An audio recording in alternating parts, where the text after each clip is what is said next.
I write is gross, vulgar, and that it's really terrible to go whoo-ah to people. Gotcha. Ah, you did. God.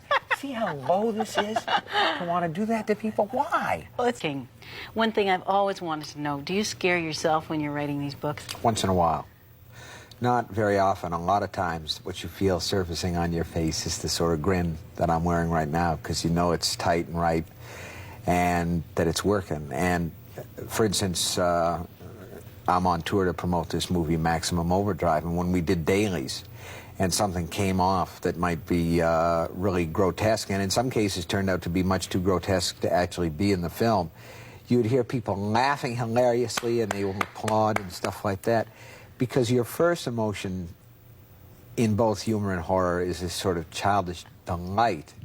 That's a very low emotion, but Delight and once relief, in a while, one might add, that it's over. There was a bathtub scene in The Shining where I scared myself, and in Pet Sematary, for long periods of time, I just felt very, very wired and very uncomfortable with what I was writing about.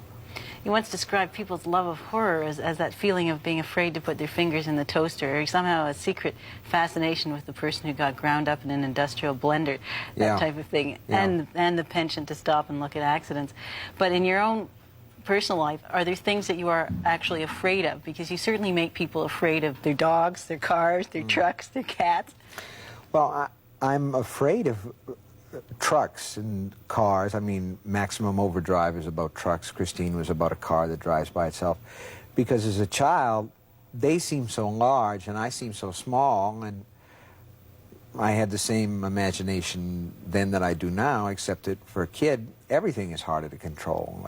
That's why they fall down and have scabby knees all the time.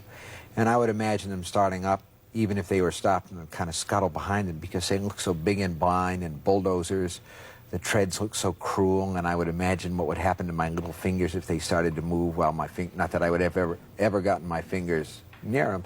But even today, if I put an English muffin in the toaster and it only comes about halfway up, I pick up a fork and I start toward that toaster, and I can hear that toaster saying, "Go ahead, punk, make my day."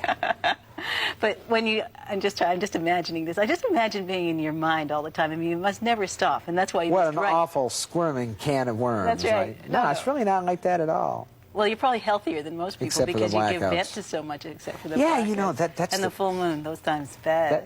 Yeah, that's the best part of it, is that somebody who's got problems and fears and phobias, they go to a psychiatrist and it costs them maybe $150 an hour, and they don't even get a full hour, they get 50 minutes. I do it, people pay me. It's great. Well, you've made a ton of money, too. I mean, not to say that you Gross probably aren't amounts having the of best it. time of your life, but you also made about $25 million on these It's books. not that much yet, but I guess it could get there. Gross, huge amounts of money, yeah. I guess it's real. I get statements, and I have a business manager and all that, but it's paper. You know, he says, "We're going into gold." I say, "Good, send me some." "What? I can't do that." I said, "Sure you can. Send me some gold. It's legal now." So he finally sent me a piece of gold, and it was very boring. It's just a thing. It doesn't do anything unless it comes alive and eats It you. doesn't sing or dance. No. No, it's true. But you don't have any desires to become, on a grandiose scale, to have the Stephen King Park of Horrors or anything like this. You don't want to elaborate further than the movies and the written word, do you? No, I don't even think I want to make another movie. It's a primitive way to create. I mean, it's interesting for that reason, because you have to overcome so many odds. You know, I'd really like to have What? a pair of lizard skin boots. Live lizards? No, they could crawl a little bit at night or something like that. Yeah, just move over carefully to the other side of the room, right? Just keep you on the edge. But actually, this whole image is just totally overblown. I have the heart of a small boy. I keep it in a jar on my desk. I bet you get a lot of mileage out of that one. I have never used that line before in my entire life. Oh, good. Watch the telephone cable there, you know. The one thing, too, that's interesting, though, is that Frederick Forsyth, another writer, is now directing his own movie. And yet you don't see that many directors deciding they're going to write their own books.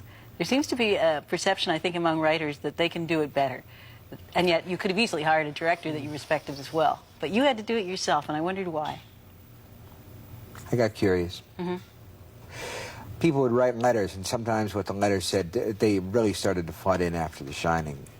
They ruined your book, or they would say, it wasn't what I expected, or it wasn't any good. But what they were all saying really seemed to boil down to, where the hell were you? You weren't there. And it's like there's a spirit in writers' works, even though it's just print on the page. And sometimes the director gets that. I think that Milos Forman got it when he did One Flew Over the Cuckoo's Nest. There's magic there, so that the heart of the writer is in two places. It's in that book and it's in that movie. And I was curious, you know, if I did it myself, what would happen? Would people say, you ruined it yourself? Or would they say, yeah, we got what we wanted? What do you think of the outcome? You lose all perspective after a certain point. But it was I think they're going to come out and say, it was good. I'm not rehearsing my Academy Award speech. I think that I think that the people who think that what I write is gross, vulgar, and that it's really terrible go, whoo-ah! To people. Gotcha. Ah, you did. God. See how low this is? To want to do that to people? Why? Well, it's fun, obviously. I mean, it didn't bother me, it made me laugh. Laugh. But, you know, somebody should give me a straight shot to the jaw, and I think that would straighten me out. I would maybe stop it, but I can't stop it.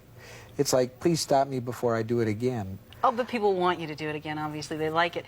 But no, see, second time it doesn't work so well. You got to think of something else, there, right? It's the leg grabber. I remember you saying that, actually. I still have that fear as well. When I used to say my prayers when I was a little kid.